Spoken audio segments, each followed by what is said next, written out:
Hello viewers, நம்ம இந்த வீடியோல ரொம்பவும் அழகான ஒரு லவ் ஸ்டோரி மூவியை பத்தி தான் இந்த வீடியோல பார்க்க போறோம். இந்த மூவியோட பேரு நோட் புக். இந்த மூவியோட ஸ்டார்டிங்ல ஒரு வயசான ஒரு கப்பிள்ஸ காமிக்கிறாங்க. அப்ப அந்த பாட்டிக்கு பழைய நினைவுகள் எதுவுமே இல்லாதால அந்த ஹாஸ்பிட்டல்லயே தங்கி அவங்க ட்ரீட்மெண்ட் எடுத்துக்கிட்டு இருப்பாங்க. அப்ப அந்த பாட்டியோட ஹஸ்பண்டுக்கு ஹார்ட் ப்ராப்ளம் இருந்ததால அவங்களுமே அந்த ஹாஸ்பிட்டல்ல தான் ட்ரீட்மெண்ட் எடுத்துக்கிட்டு இருப்பாங்க.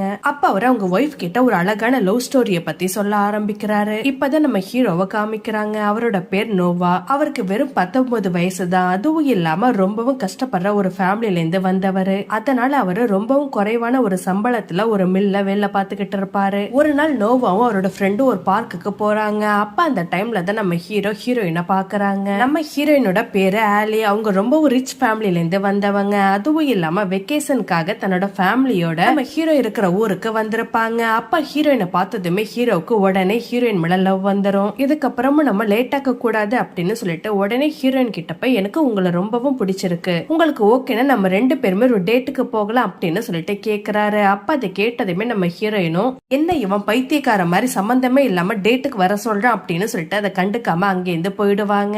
அதுக்கப்புறம் நம்ம ஹீரோயின் அவங்க ஃப்ரெண்டோட அந்த பார்க்லயே விளையாண்டுகிட்டு இருப்பாங்க. ஹீரோயின் அப்ப அங்க இருக்கிற ஒரு ராட்டனத்துல நம்ம ஹீரோயின் ஏறுவாங்க. அப்ப அதை பார்த்ததுமே நம்ம ஹீரோ உடனே அதுல ஏறி நீங்க மட்டும் என் கூட டேட்டுக்கு வரலன்னா அதுக்கப்புறம் நான் இதுல இருந்து குதிச்சிருவேன் அப்படின்னு சொல்லிட்டு சொல்வாரு. அப்ப அதை கேட்டதுமே நம்ம ஹீரோயினுக்கு என்ன செய்யறதுன்னு தெரியாம நோவா அந்த ராட்டினத்துல இருந்து குதிச்சிட கூடாது அப்படின்னு சொல்லிட்டு நான் டேட்டுக்கு வரேன் அப்படின்னு சொல்லிட்டு ஓகே சொல்லிடுவாங்க. அப்ப அதை கேட்டதுமே நம்ம ஹீரோவுக்கு ரொம்பவும் ஹாப்பி ஆயிடும். அடுத்த நாள் நோவா ஆலிய ஒரு ரோட்ல பாக்குறாரு. அப்ப ஆலி கிட்ட நீங்க என் கூட டேட்டுக்கு வரேன்னு சொன்னீங்கல்ல, எப்ப நம்ம போலாம் அப்படின்னு சொல்லிட்டு கேக்குறாரு. அதுக்கு உடனே ஆலியும் நான் இதுக்கு உன் கூட டேட்டுக்கு வரணும், நான் என் மனசை மாத்திக்கிட்டேன், நீ அதுல இருந்து குதிச்சுட்டா என்ன பண்றதுன்னு சொல்லிட்டு தான் நான் உன் கூட டேட்டுக்கு வரேன்னு ஒத்துக்கிட்டேன், மத்தபடி எனக்கு உன் கூட டேட்டுக்கு வர விருப்பமே இல்ல அப்படின்னு சொல்லிட்டு அங்கிருந்து கிளம்பிடுவாங்க. அப்ப அதை கேட்டதுமே நம்ம ஹீரோவுக்கு என்ன இந்த பொண்ணு இந்த மாதிரி ஏமாத்திட்டா அப்படின்னு சொல்லிட்டு ரொம்பவும் சோகமா இருப்பாரு. இந்த டைம்ல தான் நம்ம ஹீரோட ஃப்ரெண்டும் ஹீரோயினோட ஃப்ரெண்டும் ஒரு பிளான் பண்ணுவாங்க. அப்ப ஹீரோயினுக்கு தெரியாம ஹீரோயினை ஒரு டேட்டுக்கு வர மாதிரி ஒரு மூவி தியேட்டருக்கு கூட்டிட்டு வந்துருவாங்க. அப்ப அங்க வந்து பாக்குறப்ப நம்ம ஹீரோ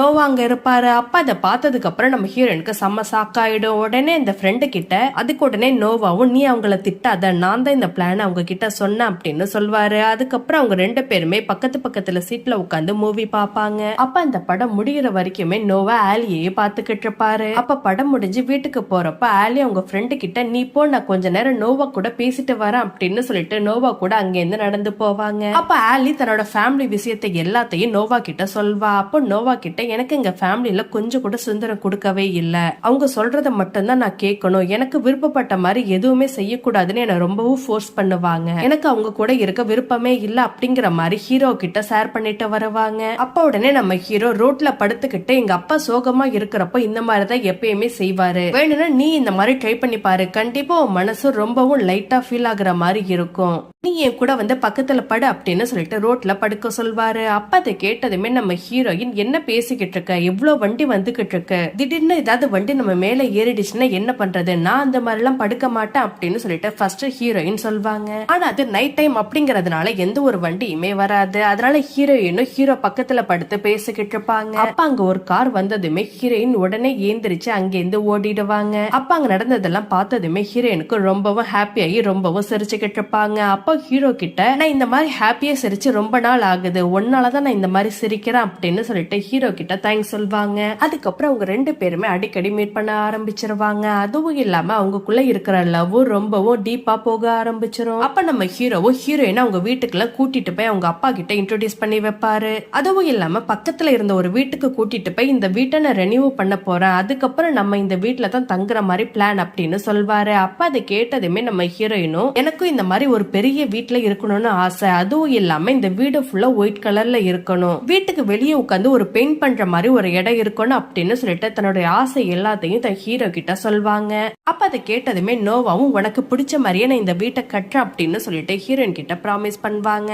அதுக்கப்புறம் நம்ம நோவாவும் ஆலியும் லவ் பண்ற விஷயம் பொண்ணோட வீட்டுக்கு தெரிஞ்சிடும். அதனால அவங்க அம்மாவோட அதுக்கப்புறம் நோவாவும் ஆலியும் லவ் பண்ற விஷயம் ஆலியோட வீட்டுக்கு தெரிஞ்சிடும். அதனால அவங்க அம்மா அப்பா நோவாவை ஒரு டின்னருக்கு இன்வைட் பண்ணுவாங்க. அப்ப அந்த டின்னர்ல அவங்க சொந்தக்காரவங்க எல்லாருமே இருப்பாங்க. அதுவும் இல்லாம அங்க இருக்கிற எல்லாருமே ரொம்பவும் ரிச்சான ஃபேமிலில இருந்து வந்தவங்களா இருப்பாங்க. அப்ப ஆலியோட அம்மா நோவா கிட்ட நோவாவை பத்தி விசாரிப்பாங்க. அப்ப நோவா நாங்க ரொம்பவும் கஷ்டப்படுற ஃபேமிலில இருந்து வந்தவங்க, ரொம்பவும் குறைவான ஒரு சம்பளத்துல ஒரு மில்லல வேலை பாக்குறேன் அப்படிங்கிற மாதிரி சொல்வாரு. அப்ப அதை கேட்டதுமே ஆலியோட அம்மாவுக்கு சுத்தமாவே அது பிடிக்காது. அதுவும் இல்லாம தன் பொண்ணு கஷ்டப்படுற ஒரு பையனை கல்யாணம் பண்ணிக்கவும் விரும்ப மாட்டாங்க. அதனால நோவா கிட்ட நாங்க சம்மர் வெக்கேஷனுக்காக தான் இங்க வந்திருக்கோம், இன்னும் கொஞ்ச நாள்ல மறுபடியும் நியூயார்க்கே போயிடுவோம் அப்படிங்கிற மாதிரி சொல்றாங்க. அப்ப அதை கேட்டதுமே நம்ம ஹீரோவும் ரொம்பவும் சோகமாயிடுறாரு. அதுக்கப்புறம் நோவா வீட்டுக்கு போனதுக்கு அப்புறம் ஆலி கிட்ட அவங்க அம்மா எனக்கு இந்த பையனை சுத்தமாவே பிடிக்கல, நீ இந்த பையனை கல்யாணம் பண்ணிக்கிட்டா கண்டிப்பா கஷ்டப்படுவா, அதனால நீ அவன் கூட பிரேக்கப் பண்ணிடு அப்படிங்கிற மாதிரி ஆலிக்கு அட்வைஸ் பண்றாங்க. ஆனா ஆலி அதெல்லாம் கேட்காம ஹீரோ கூடவே சுத்திக்கிட்டு இருப்பாங்க. ஒரு நாள் நைட்டு ரொம்ப நேரம் ஆனதுக்கு அப்புறம் கூட ஆலி வீட்டுக்கு வராம ஹீரோ கூட சுத்திக்கிட்டு இருப்பா. அந்த டைம் பார்த்து அவங்க அம்மா போலீஸுக்கு இன்ஃபார்ம் பண்ணிடுவாங்க. அதனால போலீஸும் நோவாவோட வீட்டுக்கு வந்து இந்த பொண்ணை காணும்னு சொல்லிட்டு அவங்க அம்மா கம்ப்ளைண்ட் பண்ணிருக்காங்க, அதனால இப்பவே இந்த பொண்ணை கூட்டிட்டு வீட்டுக்கு போங்க அப்படிங்கிற மாதிரி சொல்வாங்க. அதனால நோவாவும் ஆலியை கூட்டிட்டு உடனே வீட்டுக்கு போவாரு. அப்ப அதை பார்த்ததுமே அவங்க அம்மா ஆலியை பிடிச்சு திட்டுவாங்க. அப்ப ஆலி உடனே இந்த பையன் கூட சுத்தாதுன்னு எத்தனை தடவை சொல்லியிருக்கேன், இந்த பையன் ரொம்பவும் கேவலமா இருக்கான், அதுவும் இல்லாம இந்த பையனை கல்யாணம் பண்ணிக்கிட்ட நீ கஷ்டப்படுவ, இதுக்கப்புறம் நீ அந்த பையன் கூட சுத்துறத நான் பார்க்கவே கூடாது அப்படின்னு சொல்லிட்டு நோவாவை ரொம்பவும் அசிங்கப்படுத்தி பேசுவாங்க. அப்ப அதை பார்த்ததுமே நோவாவும் ரொம்பவும் கடுப்பாகி அங்கேருந்து கிளம்பிடுவாரு. அப்ப அதை பார்த்ததுமே ஆலி நோவா கிட்ட வந்து நீ எங்க அம்மா பேசினதெல்லாம் கண்டுக்காத, அவங்க எப்பயுமே இப்படிதான், ஆனா எனக்கு உன்னை ரொம்பவும் பிடிச்சிருக்கு, நான் உன் கூட தான் வாழணும்னு ஆசைப்படுறேன் அப்படிங்கிற மாதிரி சொல்வாங்க. ஆனா அதுக்கு உடனே நோவா எனக்கு தெரிஞ்ச இந்த லவ் ஒர்க் அவுட் ஆகும்னு தெரியல, உங்க அம்மா சொல்ற மாதிரி நீ என்ன பிரேக்கப் பண்ணிட்டு வேற ஒரு கல்யாணம் பண்ணிக்கோ அப்படிங்கிற மாதிரி அட்வைஸ் பண்ணுவாரு. அப்ப அதை கேட்டதுமே ஆலி ரொம்பவும் கடுப்பாகி நீ என்ன இந்த மாதிரி எல்லாம் பேசிக்கிட்டு இருக்க, உன்னை நான் லவ் பண்ணதுக்கு லவ் பண்ணாம இருந்திருக்கலாம், இதுக்கப்புறம் இந்த லவ் செட் ஆகாது, நம்ம ரெண்டு பேருமே பிரேக்கப் பண்ணிடலாம் அப்படின்னு சொல்லிட்டு கோவமா பேசிட்டு அங்கேருந்து கிளம்பிடுவா. அடுத்த நாள் ஆலி ஏந்திரிச்சு பாக்குறப்ப அவங்க வீட்டு திங்ஸ் எல்லாத்தையுமே அவங்க அம்மா பேக் பண்ணிக்கிட்டு இருப்பாங்க. உடனே அவங்க அம்மா கிட்ட போய் நம்ம அடுத்த வாரம் தானே ஊருக்கு போறோம், நீங்க எதுக்கு இப்பவே எல்லாத்தையும் பேக் பண்ணிக்கிட்டு இருக்கீங்க அப்படின்னு சொல்லிட்டு கேப்பா. அதுக்கு உடனே ஆலியோட அம்மாவும் நம்ம இன்னைக்கே கிளம்புறோம், அதுவும் இன்னும் ஒரு அரை மணி நேரத்துல இங்க இருந்து கிளம்புறோம் அப்படின்னு சொல்றாங்க. அப்ப அதை கேட்டதுமே ஆலிக்கு ரொம்பவும் சாக்காயிடும். அப்ப உடனே ஆலி உடனே நம்ம இந்த விஷயத்த நோவா கிட்ட சொல்லணும், அதுவும் இல்லாம நேத்து கோவத்துல நோவாவை ரொம்பவும் பிடிச்சு திட்டேன், நம்ம இப்பவே நோவாவை போய் பார்க்கணும் அப்படின்னு சொல்லிட்டு நோவா வேலை பார்க்குற இடத்துக்கு போய் ஆலி போயிடுவா. ஆனா அங்க போய் பார்த்தா நோவா அங்க இருக்க மாட்டாரு. அதுவும் இல்லாம டெலிவரி பண்றதுக்காக நோவா எங்கேயோ வெளியே போயிருக்கான் அப்படின்னு சொல்லிட்டு அவரோட ஃப்ரெண்ட சொல்வாங்க.